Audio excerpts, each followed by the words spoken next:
Nas ruas que celebraram Sócrates e ergueram o Partenon, milhares de mulheres escravizadas eram reduzidas a mercadorias descartáveis, seus corpos sustentando economicamente a mesma Atenas que se orgulhava de inventar a democracia.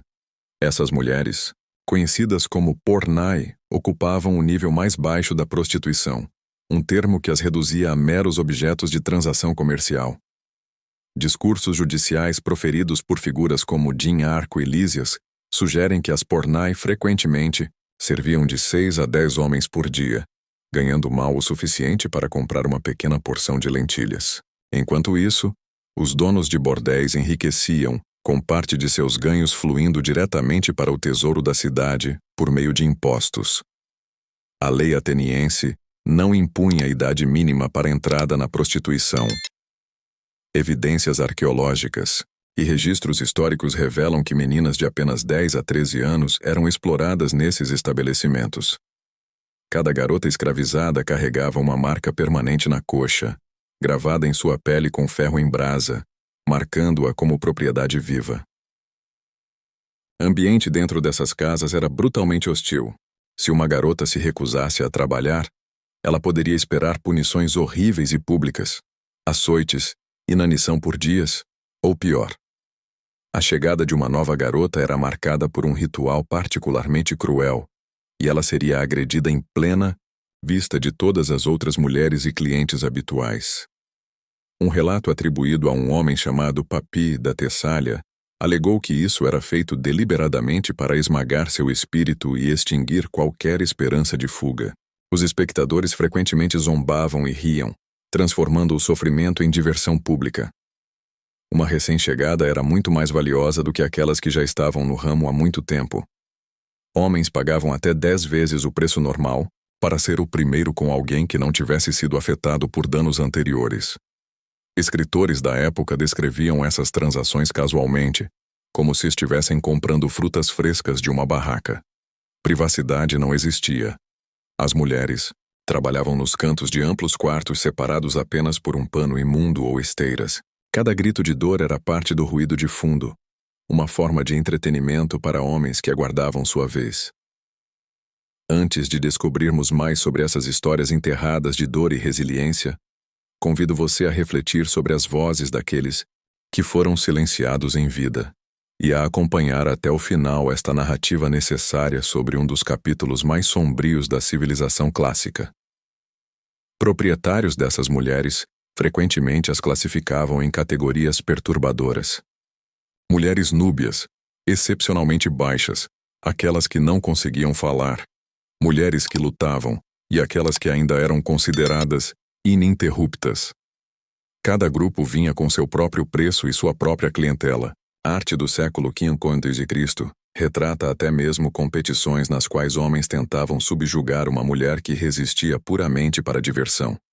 Grafite encontrado nas paredes de bordéis mostra que alguns clientes pagavam um valor extra pelo privilégio de causar ferimentos graves, cortando rostos, deixando cicatrizes ou mutilando permanentemente as mulheres.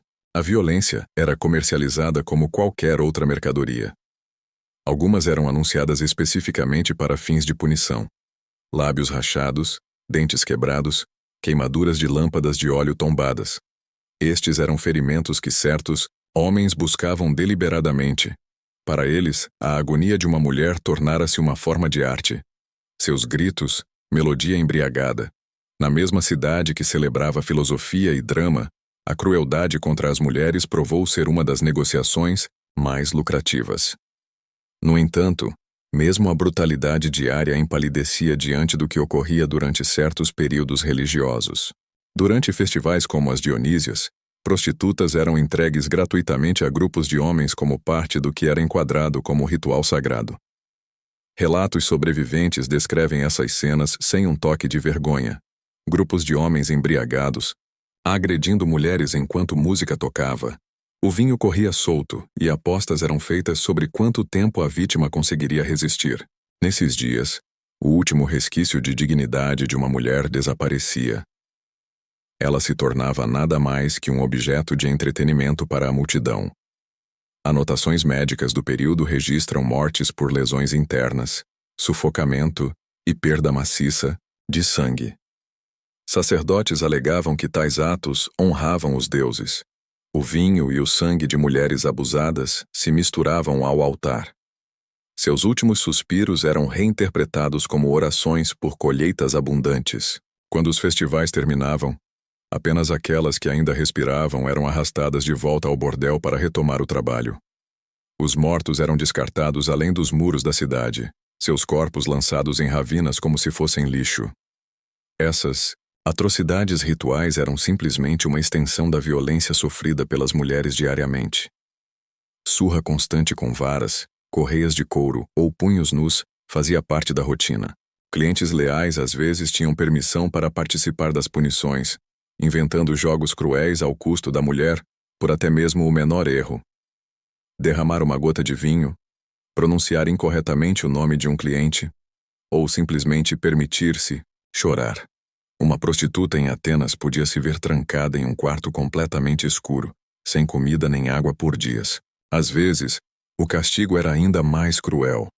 Ela podia ser amarrada a um poste de pedra no pátio aberto, deixada tremendo com roupas encharcadas nas noites geladas de inverno, ou sufocando sob o sol escaldante do verão sem uma única gota para beber. Isso era referido cinicamente pelos proprietários como correção de caráter. Objetos à mão, clubes de madeira, taças de vinho pesadas, até as extremidades rombas de facas, eram usados como instrumentos de disciplina quando uma mulher desobedecia. Com o tempo, as mulheres aprendiam a mascarar sua agonia por trás de sorrisos forçados, pois lágrimas ou gritos apenas provocavam seus mestres a mais violência. Numa cidade que louvava a perfeição da forma humana na arte e na escultura, os corpos dessas mulheres tornavam-se telas vivas de hematomas, queimaduras e cicatrizes. Se uma mulher ousasse fugir, a lei não tratava isso como um apelo à liberdade, mas como um ato de roubo, furto de propriedade de seu proprietário. As penalidades eram cruéis e públicas.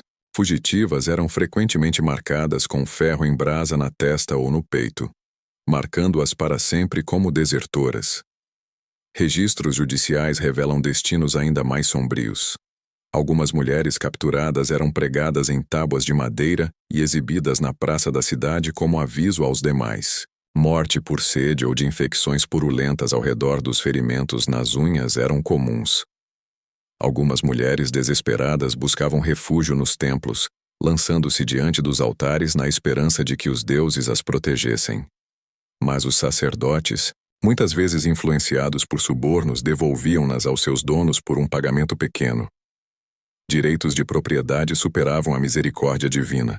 Fugitivas eram arrastadas acorrentadas, seu sangue manchando os degraus do templo, manchas que eram esfregadas por outros escravos ao amanhecer. Cada tentativa de fuga fracassada apenas trazia retribuição mais severa.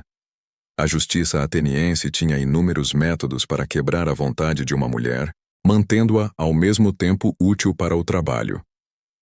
Mas mesmo essa utilidade significava pouco quando o mercado para mulheres jovens era abundante.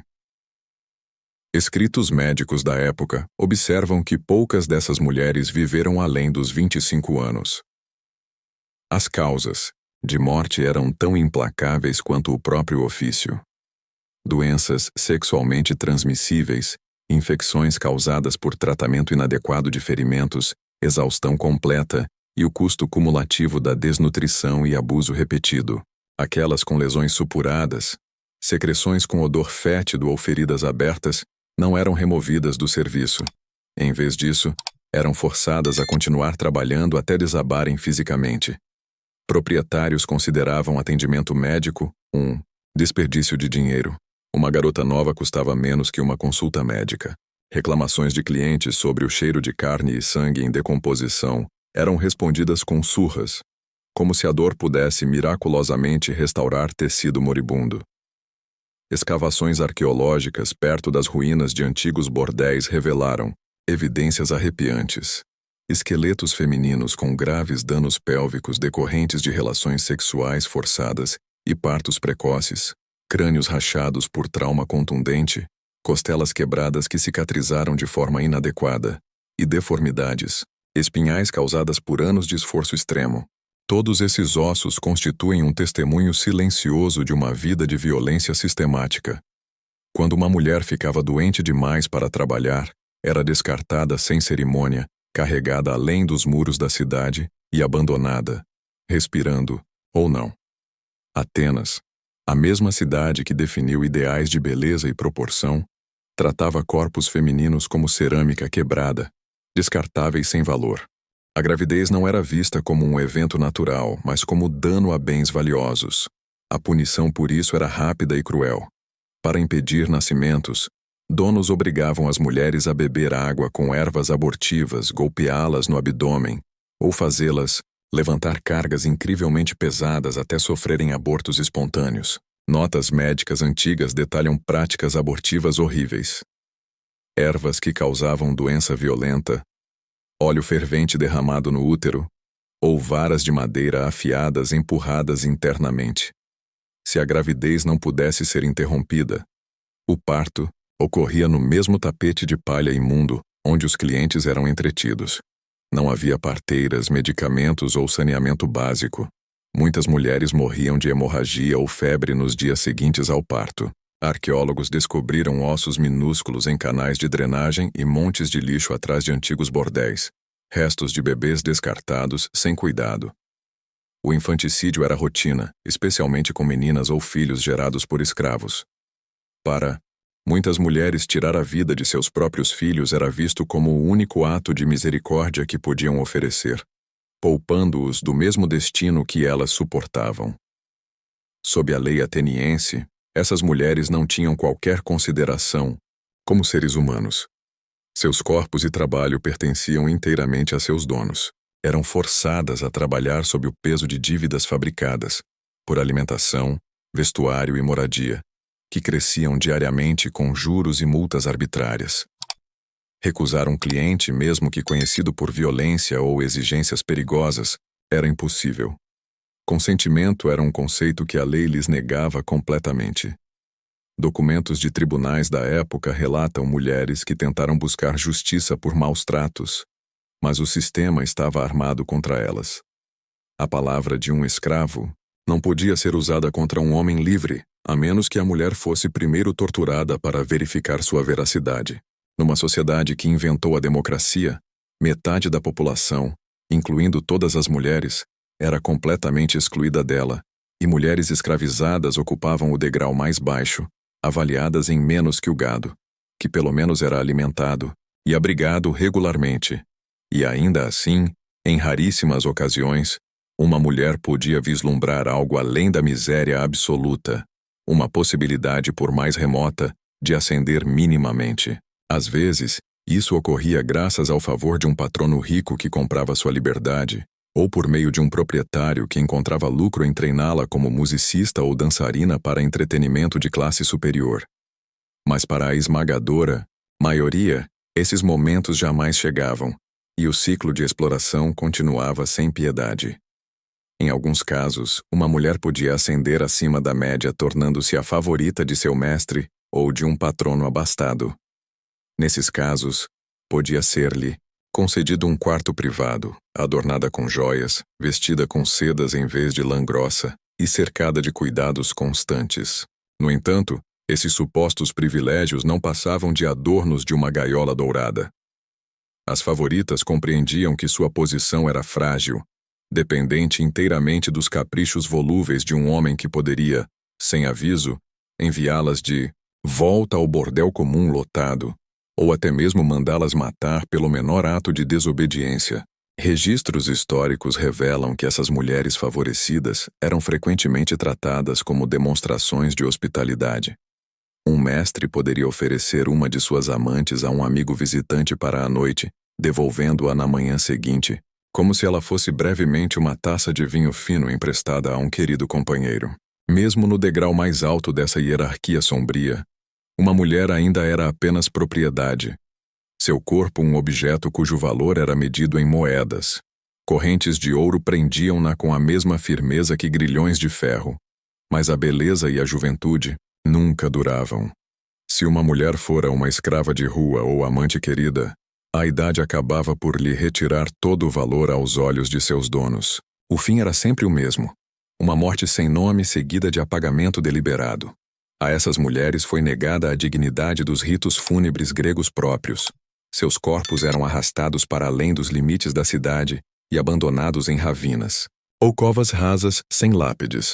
Contrariando o costume sagrado, eram-lhes negadas inscrições ou oferendas. Mesmo no raro caso de uma mulher conquistar sua liberdade, a mancha de seu passado a tornava intocável na sociedade respeitável.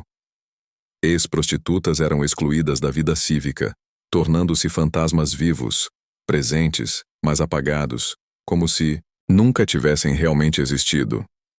Arqueólogos descobriram restos femininos misturados com cacos de cerâmica descartada e montes de lixo doméstico. Prova contundente de um local de descanso eterno que refletia exatamente o valor que lhes fora atribuído, menos que humano, sem lápides, sem nomes, nenhuma memória. Numa cultura que imortalizou guerreiros e reis em versos épicos, as vidas dessas mulheres desapareceram sem deixar rastro. Seu sofrimento era demasiado comum para ser preservado na poesia. No entanto, a crueldade estendia-se além do simples esquecimento. Entrelaçava-se profundamente no entretenimento. Dramaturgos cômicos como Aristófanes retratavam prostitutas como figuras grosseiras, lascivas e dignas apenas de zombaria ou violência. Nos teatros de Atenas, multidões gargalhavam diante de encenações de estupro, espancamentos e humilhação pública. A dor das mulheres era apresentada como comédia. Nas casas particulares, cerâmica pintada exibia cenas de agressões em grupo, tortura e outros atos de crueldade, decorando taças de vinho e embarcações de jantar. A violência contra mulheres tornara-se motivo da arte doméstica, tão normalizada que se integrara ao tecido do cotidiano. Poetas às vezes celebravam a elegância de cortesãs de alta classe, mas mulheres de bordel apareciam em versos apenas como objetos de ridículo. Seus gritos de dor eram transformados em rimas, suas lágrimas, reduzidas a metáforas para chuva ou orvalho da manhã. Numa sociedade que elevou o teatro trágico à forma de arte sublime, as verdadeiras tragédias sofridas por mulheres vivas eram transformadas em motivo de chacota. A cultura ateniense aperfeiçoara a habilidade de desviar o olhar do sofrimento daqueles considerados indignos de compaixão. Uma cegueira deliberada que permitiu que sua economia prosperasse à custa dos impotentes. Bordéis pagavam impostos fixos ao tesouro da cidade, e a compra e venda de mulheres constituía um negócio altamente lucrativo. A democracia florescia numa sociedade onde metade da população vivia em cativeiro, e as mulheres eram excluídas da vida política por inteiro. Enquanto Sócrates debatia o significado da virtude na praça pública, a poucos quarteirões de distância, centenas de mulheres eram negociadas como mercadorias humanas. Enquanto Péricles exaltava o espírito nobre de Atenas, a cidade enriquecia-se através do tráfico humano organizado. O mármore do Partenon, a grandiosidade de seus templos, os palcos de seus teatros, todos foram sustentados, em parte, pelos lucros de uma economia que consumia vidas de mulheres. O esplendor de Atenas foi financiado pelo sangue e corpos de escravos cujos nomes a história optou por não lembrar. Relatos modernos da Grécia Antiga, seja em livros escolares ou guias turísticos, frequentemente escamoteiam essa realidade. O lado sombrio e obscuro do mundo clássico é higienizado ou omitido, como se reconhecê-lo pudesse manchar a glória da antiguidade. As dezenas de milhares de mulheres que suportaram essa existência permanecem ausentes da história oficial. Sua dor, apagada da narrativa dominante. No entanto, sua ausência não constitui silêncio. Nas ruínas de Atenas, suas sombras ainda persistem. Os túmulos não marcados, os fragmentos de cerâmica contendo suas imagens distorcidas, os tênues, vestígios de grafites num bordel ancestral, tudo sussurra a mesma verdade inegável. A história delas merece ser contada, não como curiosidade macabra, mas como testemunho necessário da contradição fundamental que sustentou uma das civilizações mais celebradas da humanidade, e como lembrete de que o progresso de alguns sempre teve um preço pago em sangue, por outros cujos nomes jamais conhecemos. Deixe seu like e se inscreva no canal para acompanhar mais histórias reais que a história tentou esquecer. E me conta nos comentários. De onde você está assistindo hoje?